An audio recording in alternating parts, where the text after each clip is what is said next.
Hi everyone, my name is Victor Rioli.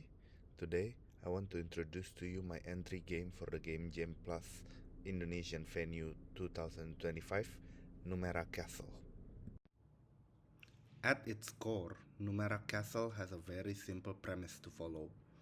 It's a text-based roguelike about exploring a huge castle dungeon. Players' objective is to survive and go as deep and far as possible, and players control the numbers, not the action. Players start in front of the castle at room 0, and they just need to press spacebar to continue progressing forward.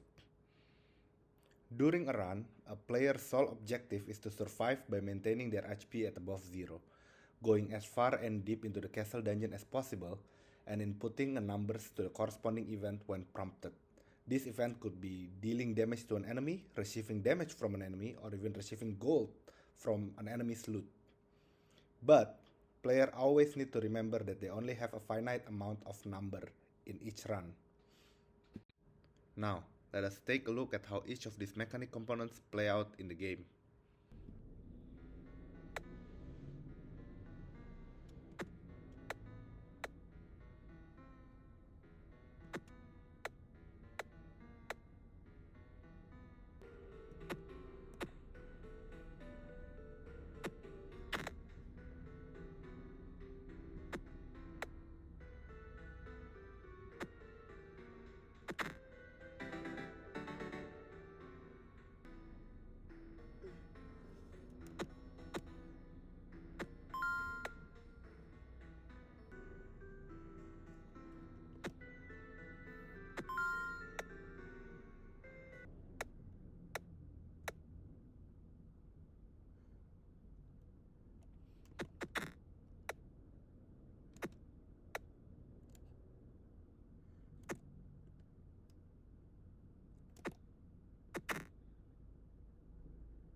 So, what is the next step for Numera Castle?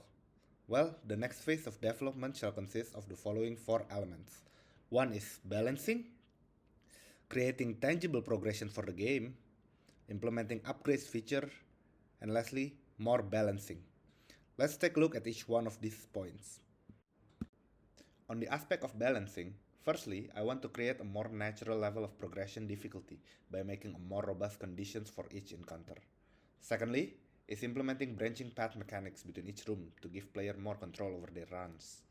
And lastly, is to make the supply of numbers more strategically sustainable instead of them being a slowly diminishing supply during a run.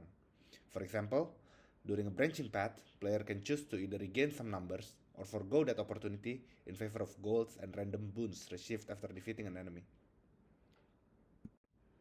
The next step for the game is to create a more tangible progression system for the player to follow. This will allow them to see some semblance of an end goal to the dungeon. There will be 4 stages in Numera Castle. The player will start their journey in the castle garden before moving on to the hallway corridors, the castle chambers, and eventually reaching the inner sanctum. There will be 10 to 15 rooms with encounter in a stage, randomly generated each run, and each stage will get progressively way more difficult with some breathing room in between the stages. As can be seen, this approach is referenced from many modern roguelike games, definitely not least of which are Hades and Slay the Spire, each with 3 to 4 stages with tons of encounters in each stage. The upgrade features will be what makes Numera Castle a roguelite game instead of a traditional roguelike. To start, player will have access to golds accumulated through leftover from each run's death, which they can then use to unlock or upgrade their loadout, of which there are 2 types. One is the heroes which the player can choose before starting their run. The heroes allow players to reinforce certain types of playstyle depending on their selection. In this example, you can see that the barbarian gets tougher on lower health, where they can freely use the number 7 at no cost on half HP or lower, while also gaining number 1s for each damage received beyond 3, which can contribute to his defense when damaged by enemies. On the other hand, the wizard is your typical glass cannon that sustains and recycles number 9s without any support for lower numbers.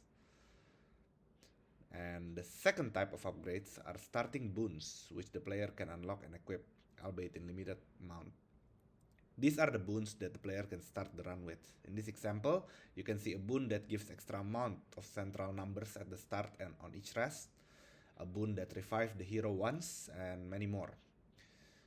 Both heroes and starting boons are loadout that players can set before each run, similar to Vampire Survivors characters and Hades 2 Arcanas.